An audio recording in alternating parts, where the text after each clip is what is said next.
SNP conference has been something of a triumph for John Swinney. His position on independence was accepted. He made a pretty bouncy closing speech. But what if next May the elections have a result that the combination of independence parties exceeds the 65-seat majority when the SNP alone does not? We look also at energy policy that was discussed. Is it time to have a really bold policy, as Tommy Sheppard and the Trade UInion Group want, to set up local heat companies, which is something we are allowed to do under the Scotland Act? And since nobody's arguing with that, when will it just happen? We look at the walk-in centres idea. Fraser has had some actual experience this weekend of the provision down south in England. And we talk about much else besides. Those are the headlines. Now for the podcast. Well, hi folks, and welcome to this week's Leslie Riddoch podcast. We ended up last week suggesting that Kemi was toast before the Tory leader speech, and looking forward, or projecting forward perhaps more appropriately, to the SNP conference that's just been at the weekend. Kemi is apparently now not toast, and there were bizarre scenes of Tory delegates coming out weeping from the hall as to how good her speech was, which was bizarre to say the least. And the right-wing press was giving it all is forgiven. Leslie, you've had the joys of being in Aberdeen for the weekend. I have been in London and had a wee stint of NHS England to compare and contrast later. How were things with you? I don't think anything will top your experience there, actually. I've got to be honest, I only went up for, was it Saturday? Yeah, for the independence debate. Yeah.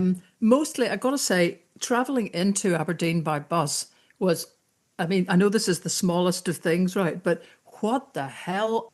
I mean, there's a pal of mine who came to pick me up. There's something like 5 roads shut that are kind of access roads into and around Aberdeen. The bus just sat in the queue for almost 35 minutes. So it was kind of an epic. He was one of these really cheery drivers who kind of said, well, you'll all be pleased to hear we're almost at Union Square. I'll tell you something, I've got to have a long lie down after that. Actually, yeah. So, I mean, okay, that was pretty indefatigable, but what a nightmare. So it took actually longer once you were on the outskirts of Aberdeen to get into Aberdeen, then change bus, inevitably miss a bus and get up to the conference centre. That is so not the most important thing about it. But in the end, I also thought, I mean, you said you were watching stuff on YouTube.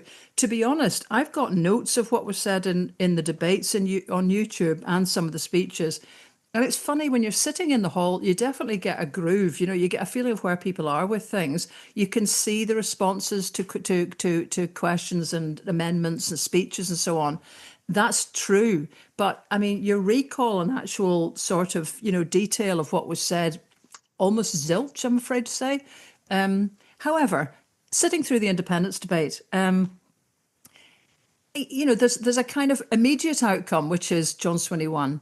There's a medium-term one, which occurs next May, which was actually elucidated to me more clearly last night by Bernard Ponsonby on Scotland Tonight. Please don't axe that programme.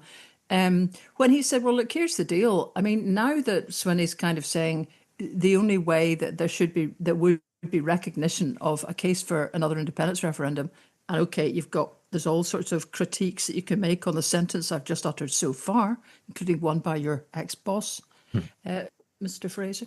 Anyway, if you get that far and you get 65 seats, the job's a good one. And what Bernard was saying last night was, so supposing the far more likely scenario is you get the high 50s of seats, you may even, tickle 60 seats, and the Greens get 9. So you're over the 65 barrier, but not on your own. You've basically said that's a failure. You've said that doesn't constitute anything. Now, to be fair, almost all the experts say nothing constitutes anything. And again, to be fair, I would suggest that this ludicrous, absolutely embedded outlook of parliamentary sovereignty, as in Westminster parliamentary sovereignty, is one of the reasons one might want out of the UK, because it is absolutely a bolted in, centralised, top down, the Westminster Prime Minister acting in lieu of the King sort of gig, right? So there's nothing that's got destiny written on it. But if we end up in that situation where you've devalued your own currency, and Bernard's other point, and he wasn't sort of making a particular, I think, he has had moments, I think, supporting the cause, but still, this is an objective thing that you've not only sort of devalued the cause, but you've got yourself stuck where you're denying the sovereignty of the Scottish people, because that creates an election, that creates a result, that creates a mandate according to the proportional system of the Parliament, which, just by the by, these BAMs in Westminster set up. So, you're almost going up the down escalator here to go back to a first past the post kind of outlook. And in doing so, you could end up, and this is the medium term sort of, outlook, with a result in May that's actually a result that ought to mean something, which doesn't mean anything because John Swinney said so. All of that and more, frankly. I've been prepping the Lost Forests film for YouTube for you this week, and there's a great phrase in that which I had recalled from my childhood of the clan McWilney, the people that are out at Wilney work. This Wilney work. It's absolutely obvious it Wilney work. And it was very confusing about who it was that the movers of this motion, so this is the Swinney motion, the leadership motion, were trying to convince. Were we trying to convince the UK government that precedent had been set in 2011, and therefore there was some kind of constitutional convention that meant that this was the cast iron guaranteed way that things must flow? If this happens, then that must happen. Or were we trying to convince an international audience of, let's face it, first and foremost, European nations who don't have first past the post to the majority of parliaments and would be far more used to understanding coalitions and mass movements? Or we're trying to convince people here in Scotland that some kind of democratic event had occurred. It doesn't actually have any logical underpinning. And just as you say, instead of opening up possibilities of giving some expression to the sovereignty of Scots, it's closing them down. So the most recent independence paper talking about just this route says that it's only Holyrood and only Holyrood elections that have the ability to express the view of the people of Scotland, and therefore any kind of majority at Westminster is null and void. The previous First Minister, Nicola Sturgeon, made repeated references in her speeches, very conscious. Hamza Yusuf, but well, she was a previous. Yes. Let's not airbrush him completely. No, anyway. That was not my intention. She deliberately, and to my mind, rather provocatively, kept bashing on about this so-called gold standard referendum, as though that was somehow a constitutional underpinning for Scotland and how we could demonstrate independence, negating any other possible demonstration of sovereignty at any other type of election or democratic event. So instead of opening up the possibility in, let's face it, a highly restricted space that we're operating in under the UK and people like Starmer, not within my lifetime, we're closing them down, and you're setting a higher and higher bar, which cannot be realised.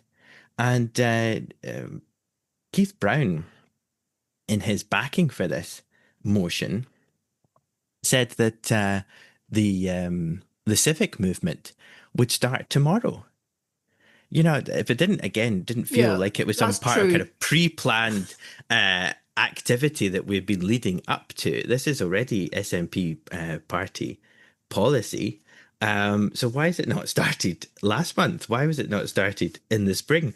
If you were starting off with a blank sheet of paper under the circumstances which we have now, you would think the first thing you would want to do would be to unite the various factions of the independence movement. Instead of doing that, we had the memorandum of understanding that we talked about last week between Believe in Scotland and the SNP, negating the kind of fractured political landscape with Alba Party and ISP and other independent supporting parties, and the Greens as the major mover.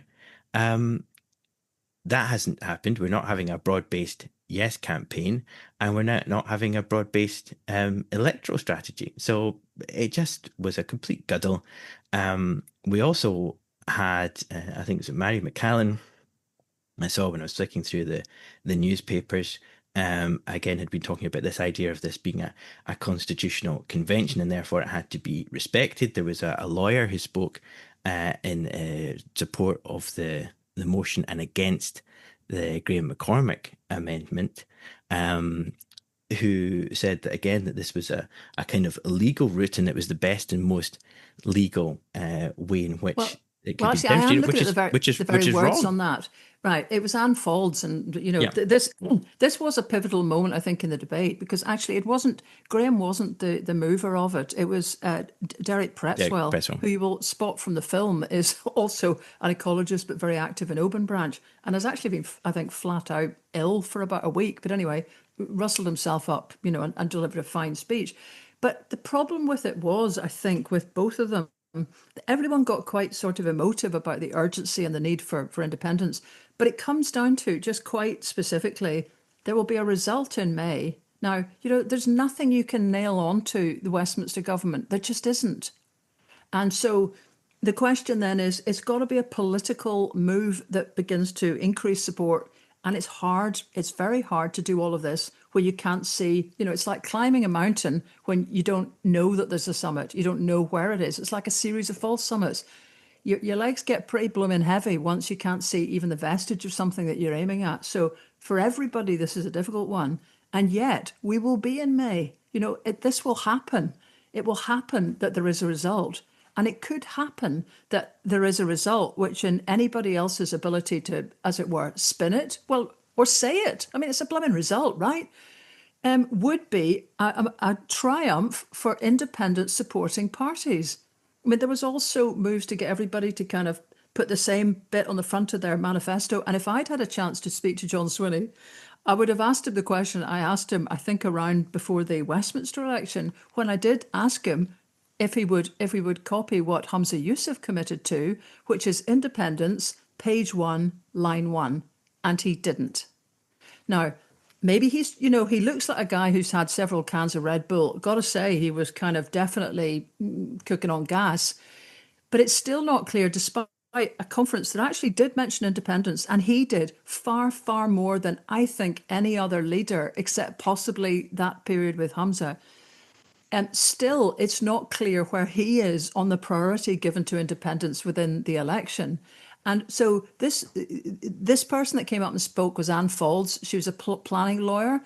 She introduced herself as having a substantial, history in this kind of thing. Apparently, she represented Donald Trump in his attempts to overturn problems that he was having with Trump Towers, the golf course in Aberdeenshire. So she didn't wax too lyrical on that, because don't imagine that would be, much of a claim to fame.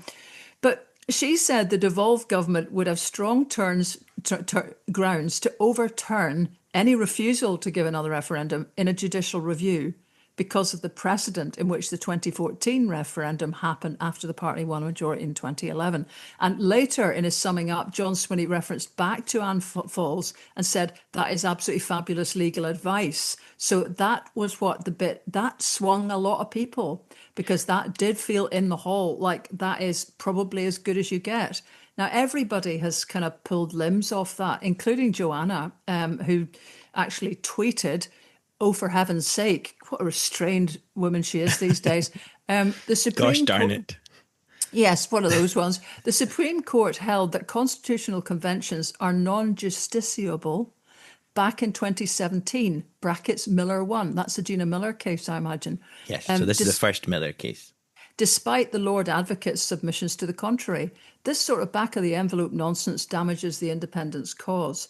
So she's kind of saying that, you know, any constitutional, is there's a constitutional convention. It happened once that, you know, basically David Cameron sort of caved in the face of stuff, bit pumped up, decided there's lots of things that he just wanted to kind of get the hell sorted out. One was the anti-Europeans in his own party. You're well done with that. And the other one was the revolting Scots. Almost a bit of a kind of overturn there, but that's as much as it amounts to.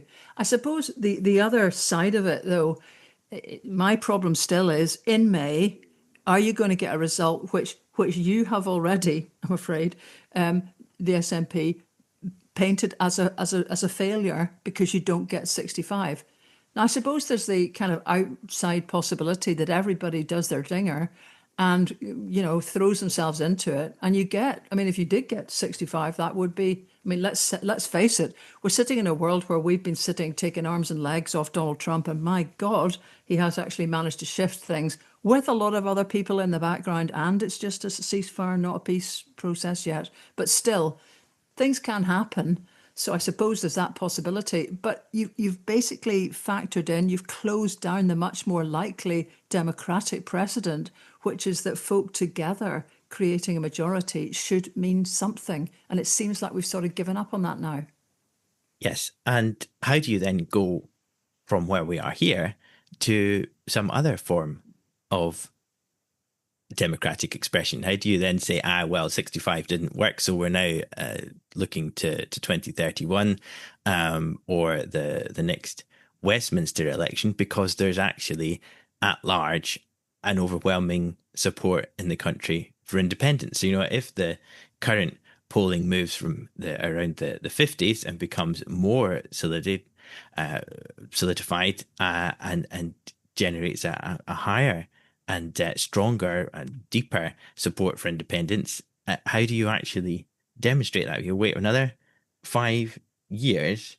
I mean, just on the Anne Foulds thing, again, that was, for me, quite interesting that rather than having their own legal advice and an opinion from the Lord Advocate or their own government lawyers or party lawyers, or having convened a top secret meeting of all the bigwig lawyers that are within the Scottish National Party or within the independence movement and having a kind of clear legal strategy, we're picking up bits and bobs of somebody else's speech that hadn't been seen by the leadership before it was delivered, and then putting that forward as fantastic legal advice, kind of giving it a first ministerial stamp of approval, when it turns out to be incorrect and has no legal basis to it at all. Well, to be fair to her, I mean, I've just closed down exactly the word she said. It was a question of reasonableness. And you know that I don't suppose she was expecting to be the kind of chief legal architect of the policy. This was something that she'd woven into her speech. But no, you can't.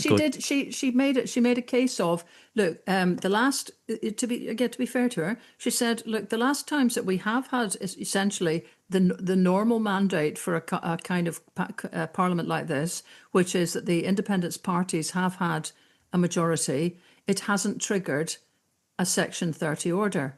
Now, you could go in and say, well, Nicola didn't ask for one, actually. But, it couldn't force something to happen. So she's saying that one doesn't, we could get that one again, but the precedent is, and she went on a lot about how English law is very based on precedent. The precedent is that we've already got a precedent twice that hasn't happened. So she said the only positive precedent that you could argue about, but I don't think she was suggesting it's watertight. It's just that the only thing that you could argue about was that it did actually happen after the 2011 majority. That's a political rather than a legal argument. Yes, I think so. And that's it. So my point there was that, you don't then as First Minister come banging in at the back of that and then say, look, we've had fantastic legal advice. This is the way we're going forward. It's not justiciable. You can't go to a court and say this is what happened beforehand. This is a cast iron constitutional principle that must be upheld, and that their refusal to grant us a Section 30 order, allow us to have a referendum, is therefore unlawful. That's already been tested in court. and didn't happen. And if you remember the old Sewell Convention, which was finally to be written into law under the Reformed Scotland Act after the referendum, the most powerful devolved parliament in the world stuff, the Sewell Convention, even although it had been written in, again, could be ignored by the UK government, and that has been tested out in court. And the Sewell Convention in the 2016 Scotland Act isn't worth the paper that's printed on. So the thing is, right, I mean, okay, maybe a lot of people in the room thought that some legally watertight thing had just been uncovered.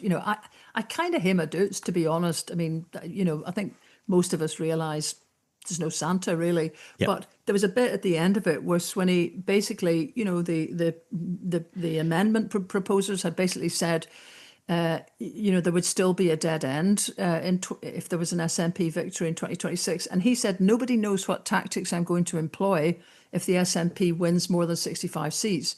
So, of course, Nicola weighed in with kind of, I'll bet he's got some, a beast He's under the found bonnet the with that secret one. drawer in St Andrew's house. Exactly. So giving them the map. But that is definitely the smoke and mirrors, I think, kind of out at that point, because nobody indeed does know. And it was fair enough. There's ways to sort of, to kind of mix it. But I would just humbly suggest that, having the courage and the ability to mix it well with Westminster takes practice. And if you ain't starting to practice it now, and we may move on to some of the other substantial policy issues that were discussed, you've got to start being professionally awkward.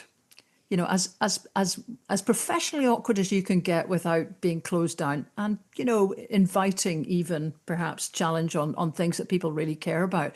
And if you're not going to that line where you're kind of anywhere close to the level of tactics that you would have to employ to change anything, if you're not doing that on other issues, you just aren't going to be able to. It's like trying to run. Sorry, this analogy always leaps to mind.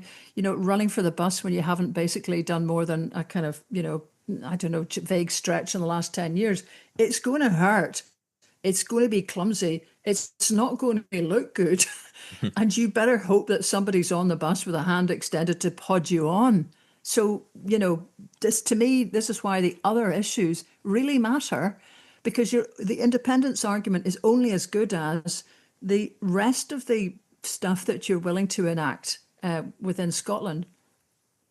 Which probably leads us on to the First Minister's closing address and his speech, which I think was a bit more animated than before. It was a reasonably well-delivered speech. It was light, I suppose, on content in some respects. It wasn't quite as sort of unexpected as when they'd given Keir Starmer some uppers and pushed him on to this conference stage that we were talking about previously. I've not actually watched Kemi's speech, but nobody was coming out in tears from John's speech about how, what a transformation it had been that now he was so embedded as First Minister and given this barnstorming speech. But it was competent and it had a little bit of personal self-reflection, which was a bit warmer than some of his other speeches. Have you watched that? Yes, absolutely. And I mean, I think it was a pretty good speech in terms of, you've always got to qualify it in terms of, the viewing public and the people in the hall. And as you'd have to say with all the political conferences, the people who are deeply unhappy have left. So, the people in the hall have decided to stay. And, some of them are still evidently quite grumpy. But, you've got maybe half the membership that the SNP had at its height. But those people are probably more willing to sort of, keep marching on. There was loads of talk about self-government. And so, this was reframing everything that's happening at the moment as examples of self-government. And there was a long list of stuff, in case you haven't seen it. The water bill's lowest in the UK, prescriptions free, peak fares trains gone, child poverty lowest in 3 decades, and lots of kind of defiance. Scotland's rights are not Westminster's to give away. Everybody will have seen the headlines about Starmer stealing Corbyn's clothing and then dressing up like Farage. I mean, there was plenty in there for the headline workers. And he was talking about independence right from the start. Very contemptuous about the Brit card. They'll never get that name off the front of it. Had stuff about the Jam being his favourite band. Pat, if you're listening, whoa, right, whoa. It's Pat's favourite band. And actually, he managed to deliver it in ways that were a lot less toe curling than Keir Starmer and his toolmaker dad, So he actually managed it without it going. He also had a big stress on EU membership, which was also there in the paper that they produced. He mentioned Austria, Denmark, Finland, Ireland, wealthier, fairer. So can Scotland be. But, we have not had the time to basically talk about all the stuff that's been going on at the moment. And it strikes me as a terrible failing of where we are politically, that we are fascinated by every move practically of what happens in the States, and yet don't notice that Europe as we know it is kind of falling apart a bit. I mean, you sent me the thing. This is just a little deviation. We'll come back. But, Macron's had to reappoint the guy as prime minister that's basically walked out about 3 weeks ago, Sébastien Lecornu. That looks a bit devastating. They haven't been able to find support yet for a government programme. I don't think they've got a budget together. And, Ursula von der Leyen has survived. I think it's the third vote of confidence against her as the president of the EU Commission.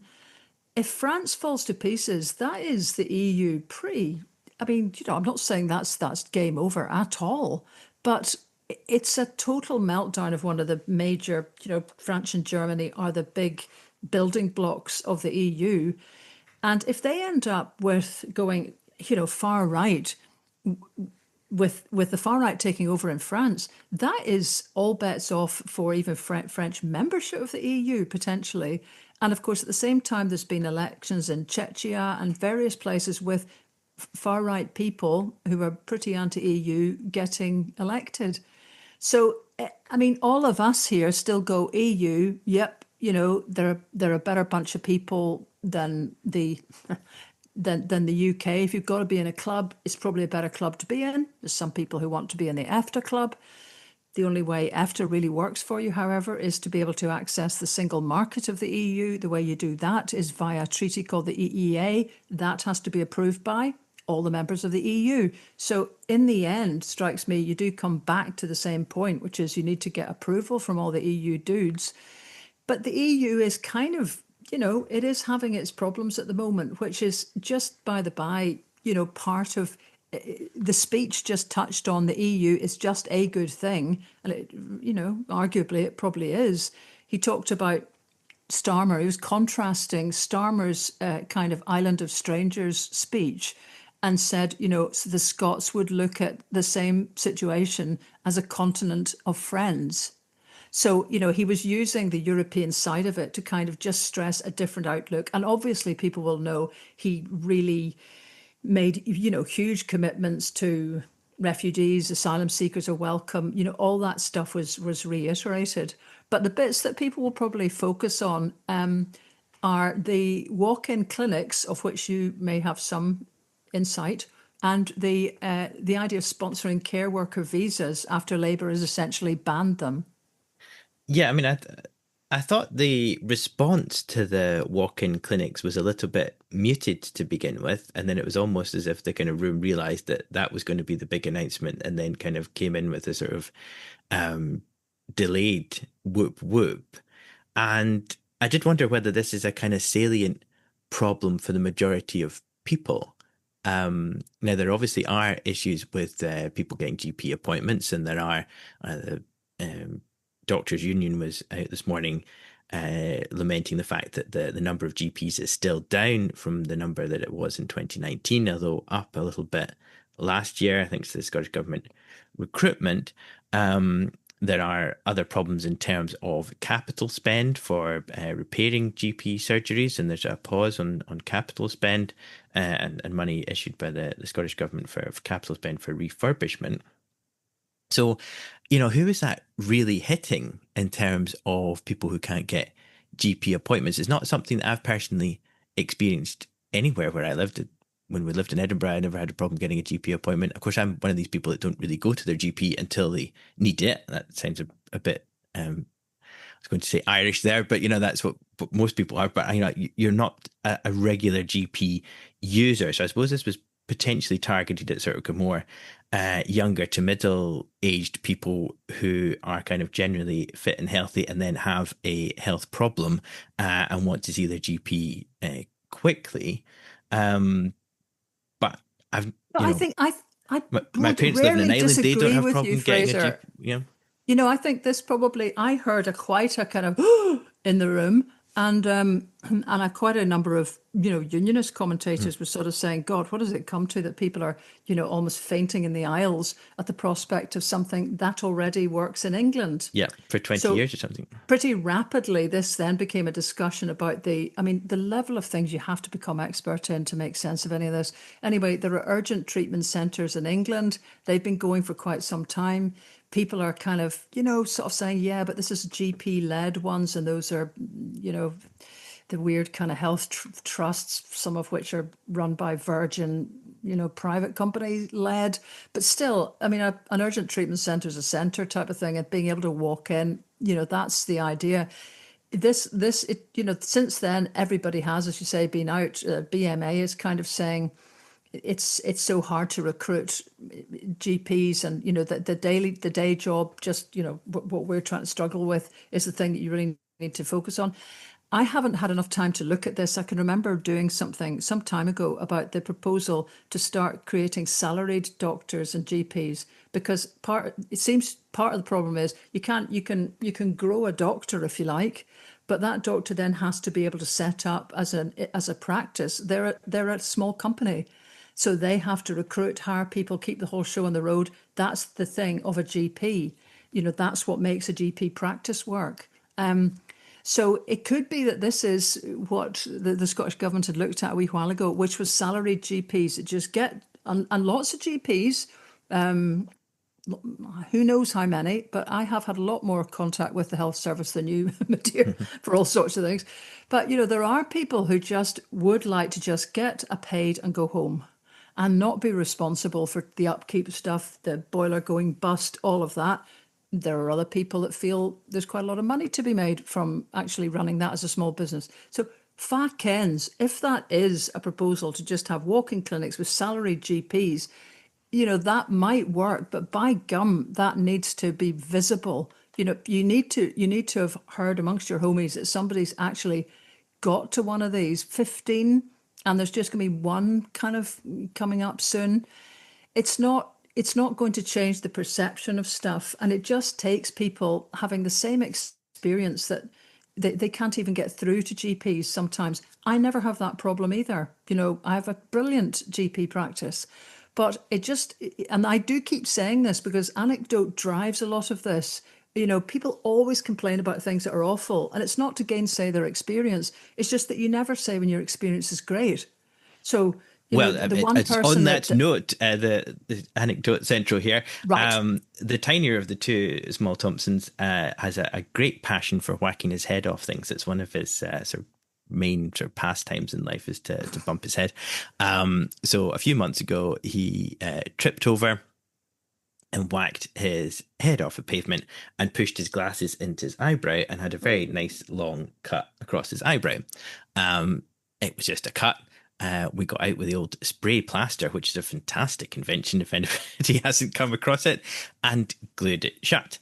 All was well, and then about 20 minutes, half an hour later, when we thought he was fine, he decided to have a bit of a faint in a small pylori. So when you're having a small pylori and you're only sort of 7, are kind of small what? He had a little kind of, you could call it a seizure, but it was more just a kind of slight, convulse. Oh, God. Mid-faint. So that kind of pushes you into we're going to have to get this sorted out. We can hardly put you to your bed having not checked that.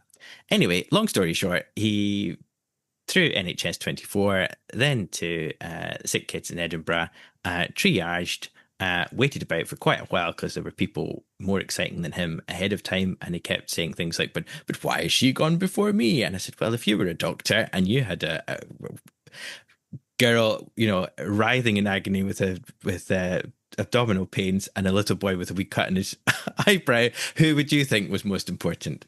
So we are unfortunately not able to go to the SNP conference, as we said last week. Are away in London to see Hercules the musical and to go to Legoland. And the night before we went to Legoland, he decided to bounce on the bed in the Premier Inn and whack his eyebrow off the window ledge and push the glasses in again and open up a very similar cut a few millimeters above the previous one. No spray plaster this time, and with the mother of all Tesco's nearby, but no spray plaster there. Put a patch on it and then checked after he'd had something to eat, but it was kind of sitting a bit open. It looked like either needed steri strips or glued up or stitches. So NHS 111, where we had to spell his first name 6 different times on the same call. Is it a Scotty boy surname? Yeah. Right. The Gaelic spelling. So that was a laugh. And then call back and then another call back and all through the same details again and again and again. And finally off to the hospital where they had a dedicated paediatric A&E. And we were there for 5.5 hours. There were not even enough seats for everybody to sit down at one point. So I was standing while he was kind of trying to nap. And we were there from about 8:30, 8:15, and didn't get out till something like 2:15 in the morning. And that, objectively, those were identical. I mean, 100% similar. Okay. Was it a Saturday night? No, it wasn't even a Saturday night. And we were there for 3 and a bit hours longer than we had been in Edinburgh. And it wasn't like it was particularly busy. There was about 8 or 9 kids at any one time, but not enough seats and seemingly not enough staff. Lovely, good general standards of care, but significantly longer with exactly the same problem. So compare and contrast. Obviously, just one isolated story, but we certainly had much better service in Edinburgh. Yeah. Well, I hope he just manages. Then he was all fine and dandy for the following day, but because of course he'd managed to lie out in some seats eventually and sleep for hours while I was sitting up at 2:00 in the morning. So yeah, that was the joys. So I think the moral of this story is don't go on holiday, really, isn't it? Well, yes, or send him around in a helmet, I think. Yeah. Well, but anyway, well, I'm glad he's kind of, he's still kind of on the right side of Yes. But just anyway, coming back to dear old John Swinney, though, I mean, his speech also had this thing where he was talking about Westminster shutting down a visa route for social care workers and withdrawing job offers that had been promised. Yeah. So there are thousands of care workers here legally who've been left high and dry. And he said they're going to step in, sponsor those staff so they can work, pay tax, and keep Scotland's care homes running. Now, again, that sounds like sensible. The devil, I suppose, will be in the detail. And you can bet your bottom dollar, because this is now straying, all of this health and social care is straying into Anas Sarwar's prime territory. Every First Minister's questions, he's got one specific case that he raises. Yeah. And, fair enough, that's what an opposition's for. But these guys will be on it like a hawk now to see if these things are, enabled, if there are any more devils in detail, if there are social care workers coming here who that can all work, but they can't find anywhere to live because of a housing crisis, all of that stuff. And yet, I mean, it was definitely a bouncier sort of speech than anything we've had in the past. And I'm sure, that everybody that was at the conference kind of went away thinking, oh, okay, that's better than a punch in the throat.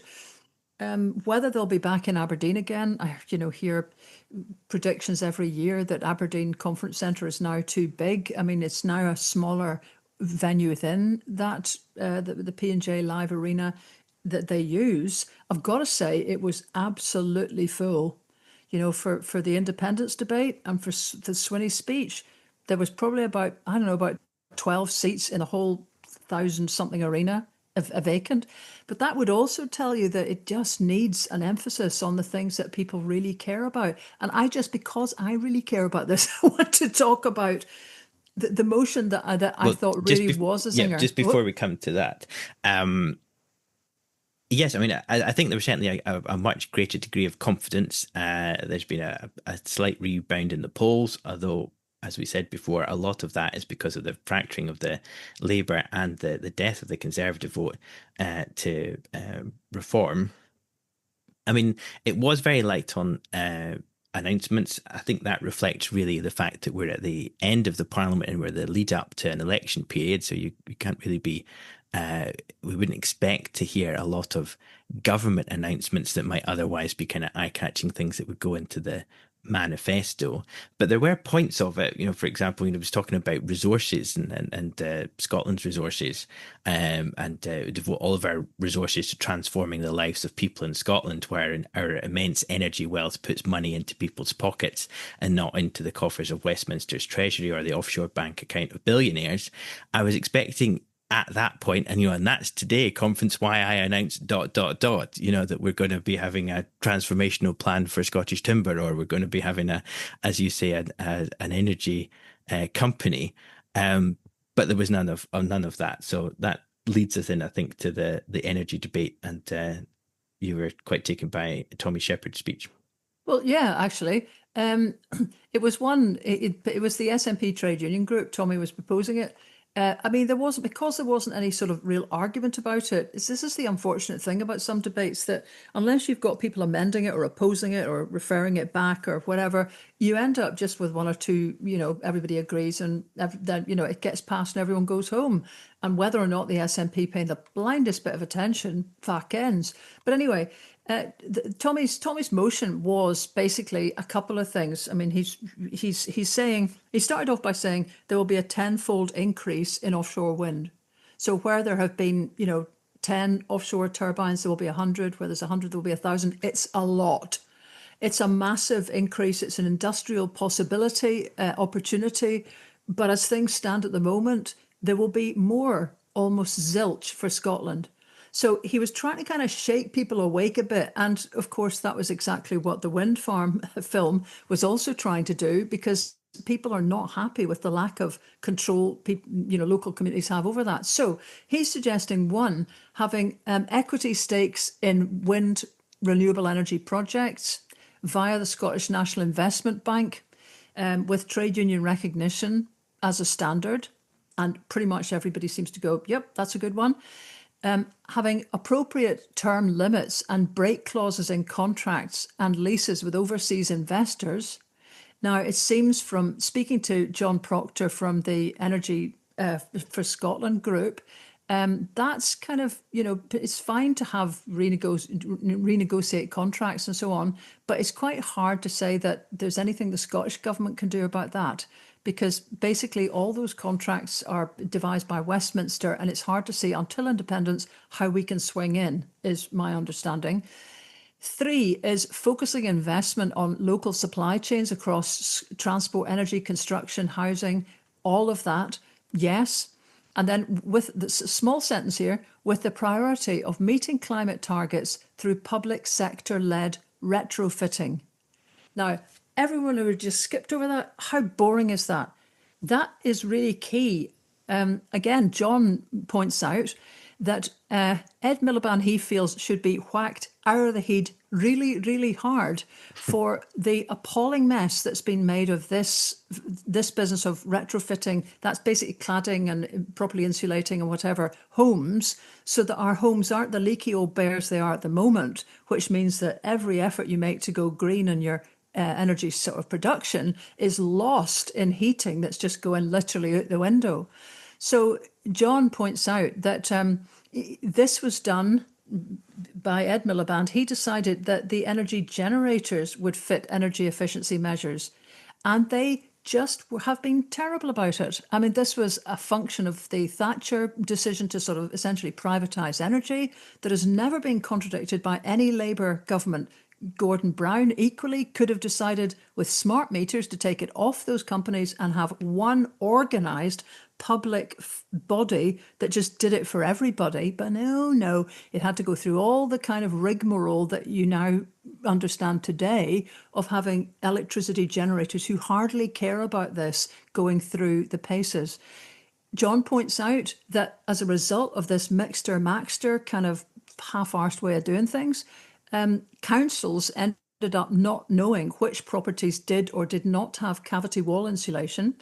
So properties with internal insulation also got cladding, which has led to sodden insulation inside, sodden interior walls, mouldy walls, and big health issues. I mean, happily, Scottish councils, the higher proportion of publicly, of housing that's in the public sector here, that's either housing associations or council houses, mean that Scottish councils kept proper records, and that has avoided the sort of free-for-all here of companies chasing properties to clad and so on. But it's still a problem. So there's that little sentence again. Meeting climate targets through public sector-led retrofitting. That means a public company that's set up to do this, not the utilities. Again, I hope the SNP can do that. That is worth having an argument about. It's worth even having a shutdown from Westminster. You can't do it. But that would be a huge thing to do. But it needs fluffed up and explained and adopted. I mean, this is just Tommy and the Trade Union Group suggesting it. I will stop soon. The next thing is looking at, right, I didn't realise this, and again, I'm just taking Tommy's word for it, there's no reason to doubt it, that the Scotland Act 1998 prohibited Scotland, but not Wales, from having a national electricity company. He's suggesting that what then could happen would be municipal ones, either a national heating company, which again, John at the Energy Scotland Group is not too sure about, but the option is to go local and to try to kind of set up a network of municipal-owned energy heating companies.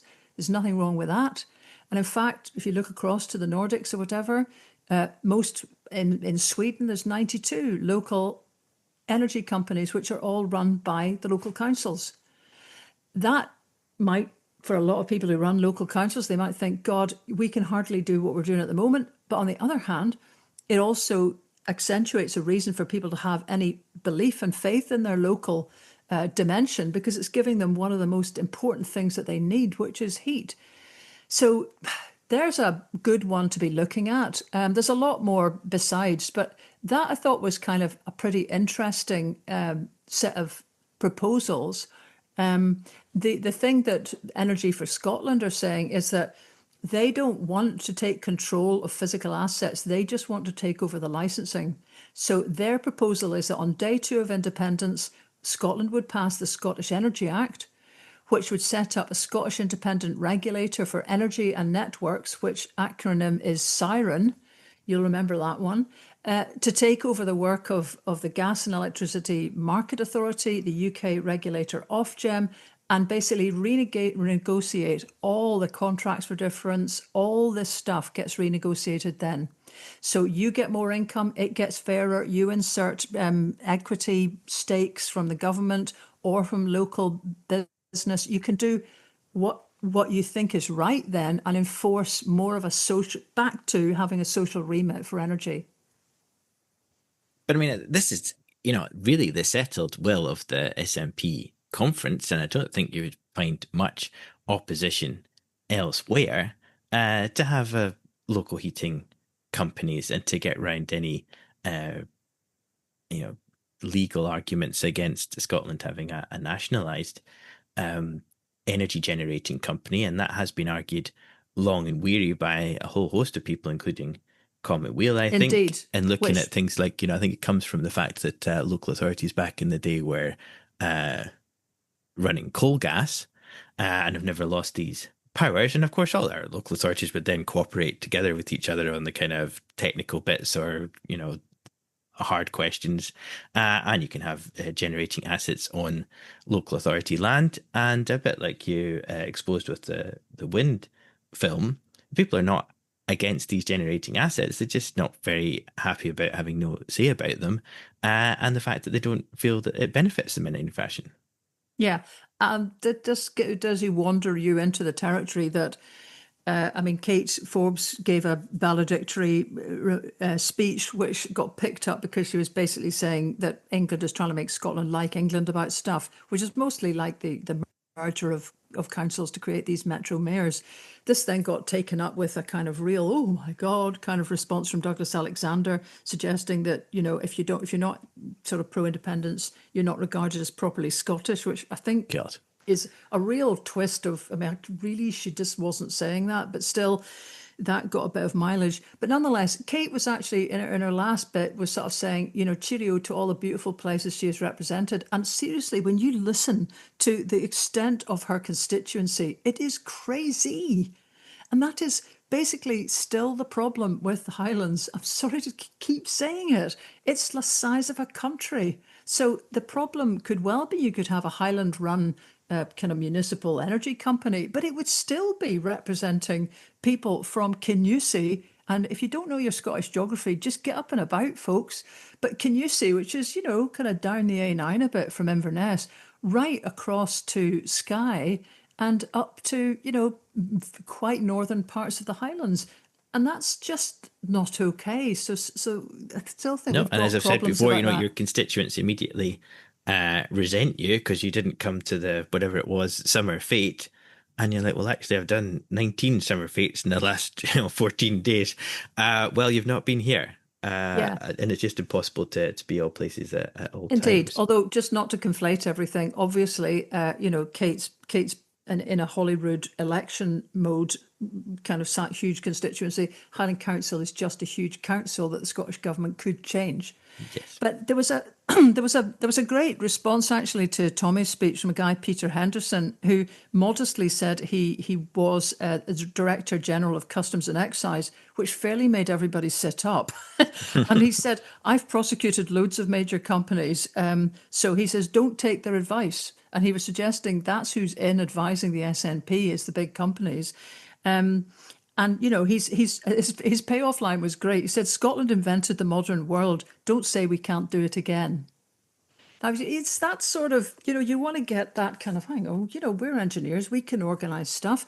And we can, but the building blocks are so stacked against it. But the final thing was another very good contribution by Alan Brown, who was the MP for Kilmarnock till he got papped out. And he was basically making a point about the cost of nuclear power being pushed through by Westminster. So he had a wee point where he was opposing a motion that everyone otherwise was going, yeah, it's fine, because it was underestimating the likely cost. It put 40 billion at the cost of nuclear fission. He went through it one by one and said Hinkley C, the estimate is 50 billion. It was originally 18. Where is the outcry about that overspend? There's a huge outcry about the ferries, and he did say, fair play, they're late and they're over budget, but that is humongous levels of overspend. And then he was talking about Sizewell C, again, 40 billion, and another small point, it's so large that it's going to need a new geological deposit because the existing ones are full. So that's yet another lot of nuclear waste that's going to have to be found. How can you talk about clean and green, which is what all the claims are from Westminster when for nuclear, when you've got all of this? And he was putting the total at something around 136 billion to go through the nuclear ambitions of the Westminster government. And absolutely we can get there on a combination of renewables. And I know the Energy Scotland guys would say we still need some old piece of fossil fuel stuff for just, falling back on the route to that. But it was a really excellent, and I would say debate, but it wasn't a blooming debate. It was a series of speeches with everyone going, yeah. But still, I mean, that was good. Yeah. And great intervention by Dr. Husman Zolmot, the now ambassador to the Court of St. James from the State of Palestine. Absolutely, and I mean, what an incredible speaker he is. Actually, he'd started off his speech saying that it made a huge difference to him when the announcement was made that the UK would recognise the State of Palestine. John Swinney was right down there and right beside him, which I'm sure a lot of people will have noticed. And he started off his speech saying, what a massive thing it was for John Swinney to travel to London.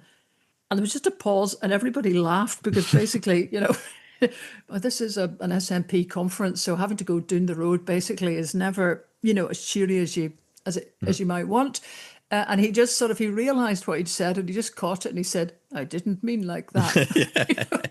Which is just, he's got great timing and huge personal warmth, but also, the kind of warm things he said about Scotland being at the side of the Palestinians all the way. He paid tribute to Hamza and to Nadia El Nakla, Hamza's wife.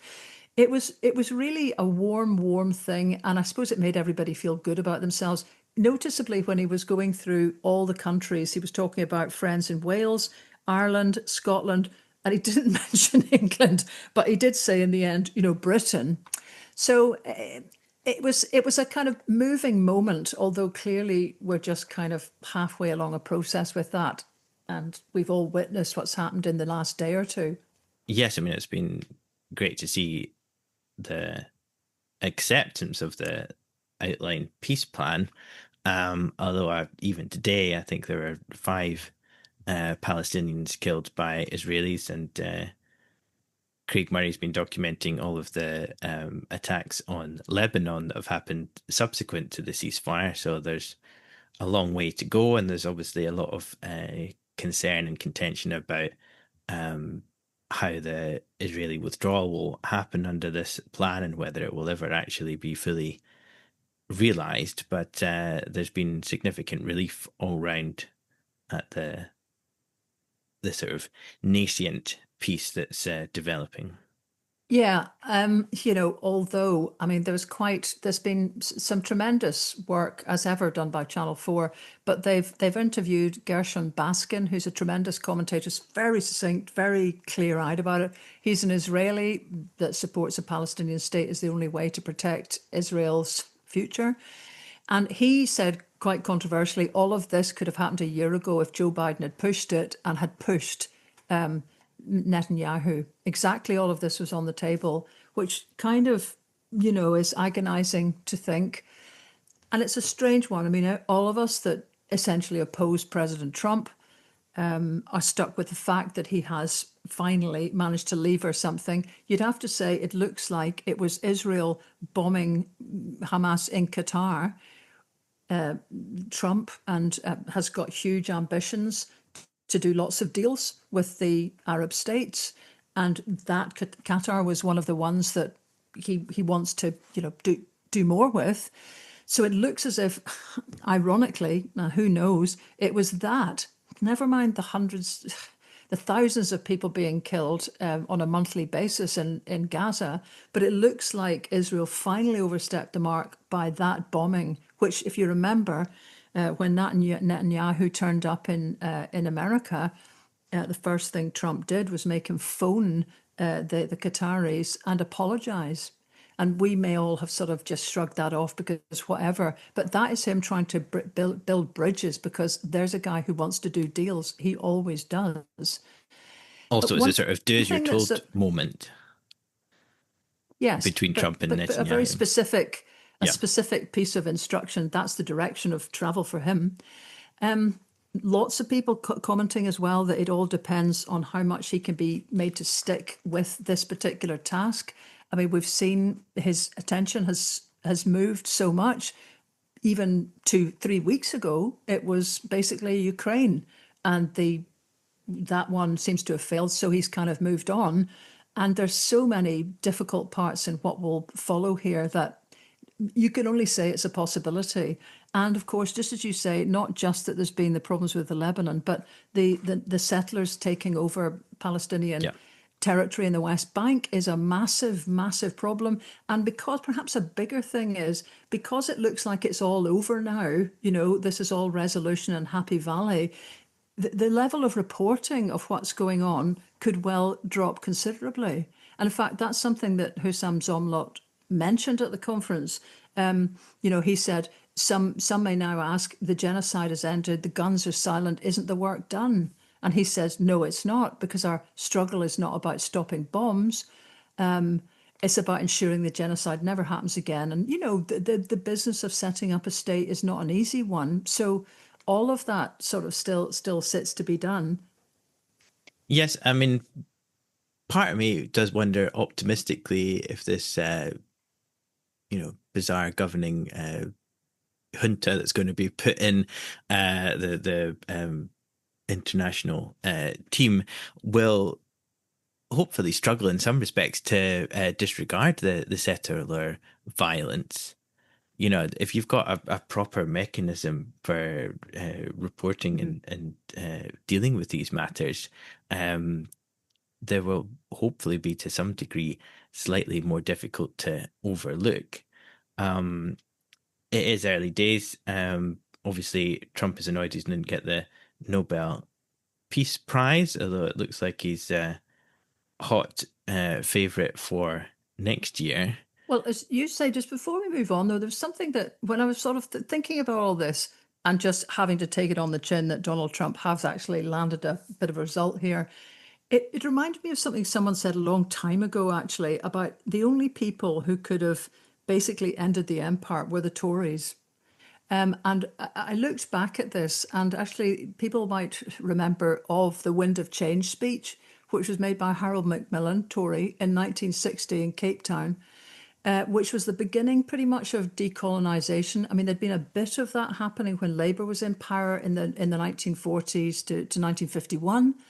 But there was huge, of course, ironic opposition from the Conservatives, and kind of when something had to be done that was monumental and constitutional, it was almost like the theory was that the Conservatives could do it because nobody would argue with them.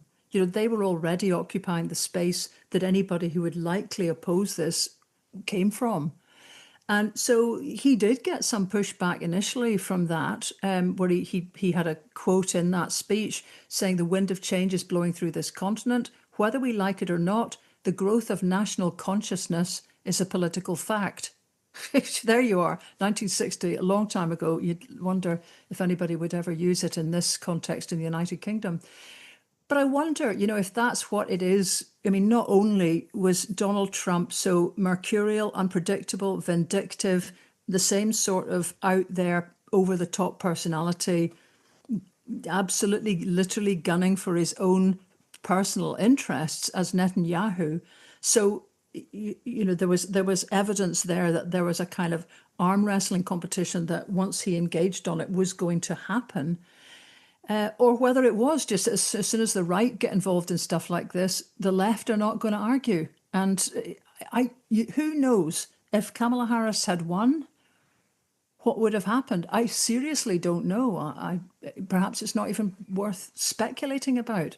But at least there's a moment and a possibility now. But I think all of us will think that we need to stay on the case with it, because there will be so much fallout from here on in, not least that Hamas agreed to disarm to other Palestinians in the proposal that was set out in July. And now what's being talked about is, disarming to potentially an international force, including the UK, which ain't the same thing. So there's plenty to go wrong, but there you are. Absolutely. And moving on, we'll be keeping a close eye on these things, and I'm sure this will not be the last time we speak about it. It's certainly not all over and done with, that's for sure. But actually, coming back to the Nobel Prize, though, I mean, people might well have thought, when they saw the winner is Maria Corina Machado, who is a Venezuelan, and just thought, well, fine, Trump didn't get that, that's fine. But actually, there's been massive controversy about this, because she is you could say a Venezuelan democracy activist. She has supported Israel in its bombing of Gaza, and she's also called for the Americans to overthrow the actually democratically elected government in her own country. Well, she's quite on board with his attacking of Venezuelans.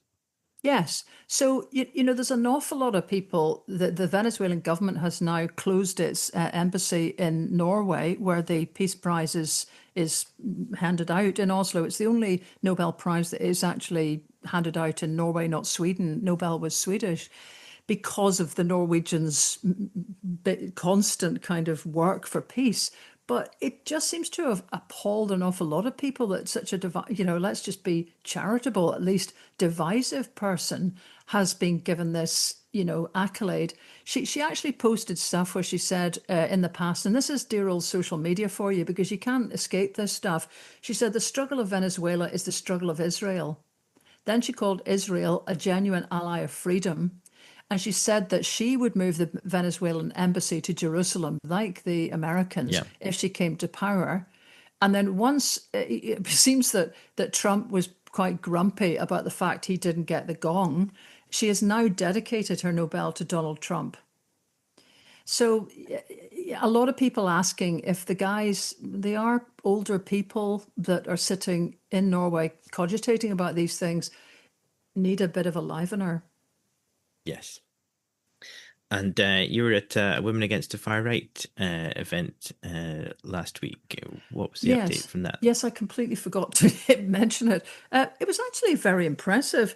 I've never, well, it's a long time since I've been in a room with so many young people. There was a bit of secrecy around where it would be held because there was a worry that, the far right would find it and basically cause trouble. But eventually we did all get there. There was quite a lot of, kind of high profile signatories, Nicola, Elaine C. Smith, quite a lot of writers, poets. But it was the young women that were there that was really kind of pretty impressive, and also kind of activists from the refugee networks in Glasgow, particularly, and Ross Foyer from the STUC made some really incredible speeches. So it's like you hear the usual suspects talking politically, and then people who are essentially quite rank and file coming out with absolutely fantastic speeches about the need to. I mean, Ross Foyer's thing was, as long as we're sitting with zero improvement in people's living conditions, it will be really difficult to stop the othering, blaming, displacing, and anger that anybody that is not white is going to encounter, essentially. So it was a very, very impressive meeting. Good luck to them from here on in. One tiny thing I noticed, they're organising an Instagram, and I see quite a lot of groups now actually have quit Twitter or X and have sort of migrated to Instagram to organise. I suspect that also then determines your demographics a bit, because I think older folk are not so done with the Instagram sort of idea, and it's an interesting thought. I do keep now wondering about my own Twitter account. I mean, it's got almost 90,000 people, which is mostly an overhang from the independence referendum. And it feels like a pretty, given how hard it is to get stuff out any other way, it feels like it is at least some way to kind of have a platform to get things out on behalf of other people as well. But I wonder if anybody feels they want to have a view about that. The email address is on the website. Yeah, I mean, as you say, these different platforms do tend to have different demographics. Insta, I suppose, is a bit kinder, I would say. It tends to be more supportive, and it's people posting lifestyle posts predominantly rather than political posts that you might get on TikTok or on X. So it's an interesting development. Well, Certainly. there's also Blue Sky. I mean, I post now on everything about the podcast, so Blue Yep. Sky as well. And definitely that's a kinder place with an awful lot of cats. More cats. Oh, goodness.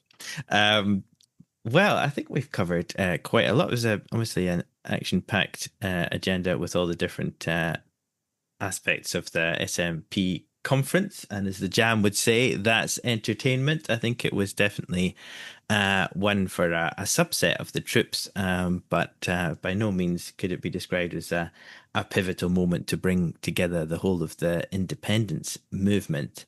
Although there's one last wee thing that did occur to me, which is, again, so much is happening each week that something happens right after the podcast, and we kind of forget it because there's been a million other things happening. But Nigel Farage talking about cancelling the indefinite right to remain. I've met so many people now who are absolutely panic stricken. I've got neighbours here in the village I live in North Fife, who are Canadians. There's a complicated, you'd probably be more on this because it might be the kind of thing you had to deal with at one point as working for an MP. Yep. But these guys have moved. They're now thinking they need to become citizens because indefinite leave to remain looks like, if Farage wins, it looks like that could go. And it needs to be turned into what that actually means. These guys have been living here for 3 or 4 years. They're both doing good jobs and everything, but that doesn't count towards their time that they need to argue for citizenship. That just keeps them in the indefinite leave to remain camp because they're Commonwealth citizens, which I don't understand at all. But the level of panic they've got now, and the panic about not going on holiday potentially in case you don't get back in again. I mean, this is the stuff that we've all heard from people in America who are terrified on all sorts of counts about leaving the country and not getting back in. About just while we're at it, the craziness of Trump trying to kind of move federal troops into Chicago on the grounds that it's kind of falling to pieces and needs the federal guys to come in and maintain law and order, with the ICE guys walking in and just lifting black people off the streets. And you kind of, in your head, you think, yeah, that's over there. This is people here who are, I mean, maybe there's a panic arisen from seeing what has happened in the States and thinking, my God, there's actually no reason to think that wouldn't happen. Well, it's not irrational. I mean, I've certainly spoken to a Canadian citizen who I think, had one parent who was Canadian and one who was Scottish, was born in Canada, came to the UK as a 6-month-old baby, lived his entire life in the UK, and used to have a stamp in his passport that said resident alien or some kind of weird archaic thing. And then when the hostile environment came along, came back through the airport and his passport was kind of on the verge of expiring or had 6 months left or something. And Border Force said to him, you're lucky you're getting back in, you're a legal agent, you shouldn't really be here. And he was in tears. So, this is not beyond the realms of possibility.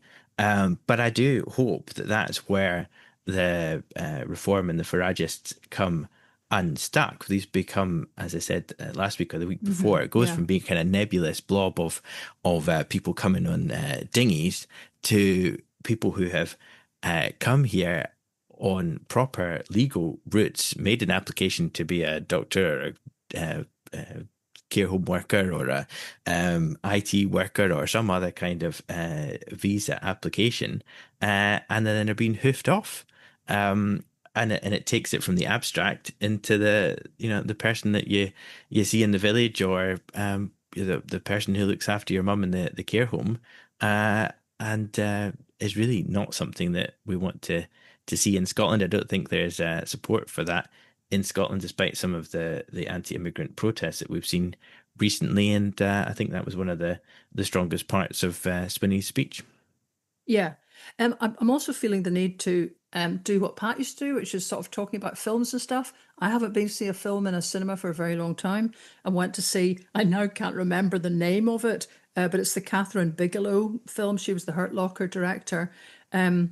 This is terrible, actually. This is where you definitely need to get the whole thing organised beforehand. But it's supposing a nuclear strike, and it's looking at what would actually happen if that happened out of the blue.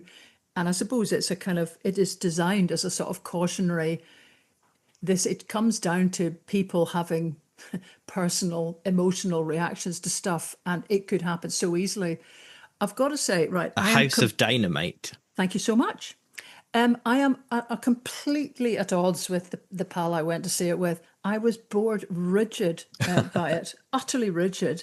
And at the end, I'm not going to give it away, but I actually may even have said very loudly something to the effect of what the actual, actually out loud. But I see The Guardian has given it 5 stars. Everybody else is saying it's the best thing that she's ever done. And that it really brings home to you. There's just days where you just think, I don't know. And this is where I would always reserve the possibility that I am completely wrong about everything, because I also can't stand watching the Great British Bake Off or any Great British anything, or indeed The Traitors at all. And I realise half the world loves that, right? Competitive things drive me insane. And it's just the formulaic nature of it, and especially with The Traitors, the way they're using the Highlands as a sort of, a beautiful backdrop and a conveniently cleared, people-free, heathery backdrop. And it kind of hurts to see it used that way. So anyway, I'm just outing this all, and just to complete everyone going, what the hell about this woman? I did stumble over the prequel thing to Outlander, which is Blood of My Blood or something like that. And of course, everybody, I'm sure you, Fraser, will go, well, there's shagging in these things, isn't there? So it's all kind of like, it's a bit toe curling, and, it's a love story because you're such a kind of straight old boy. But the thing that really strikes you about it is in tiny, tiny ways. It's just showing what the past looked like. It's clothing bits of not history in an accurate way, but just, we all know that plaids are what people wore back in the day, but you see people actually being rolled into their plaid, actually. Yes. And it's a small detail, the kind of capping of all the candles, the covering of mirrors after a death. It makes real sets of traditions that we know on paper we've got, but don't enact and don't see being done anymore. So I've got to say, at 3 o'clock in the morning, when my foot, this damn foot, was sort of playing up, that was a very pleasant hour to spend. So there you are. Just call me a sort of whatever you want. Sentimentalist. That's the update. And you have to go to something now and pass a judgment, Fraser, so people can take pelters at you too. We've not really had anything particularly visceral response to one way or the other recently. The only thing that we did try was Cold Water, this 6-part ITV drama, which is set in a Scottish town. But couldn't get past the first episode. It had everybody in it: Sanjeev Kohli, Tom Watson from Watson's Wind Up and Two Doors Down. Great, Jonathan Watson doing a kind of straight role, which was interesting to see. All sorts of people. They kept referring to the woman next door as the vicar, so that was really irritating.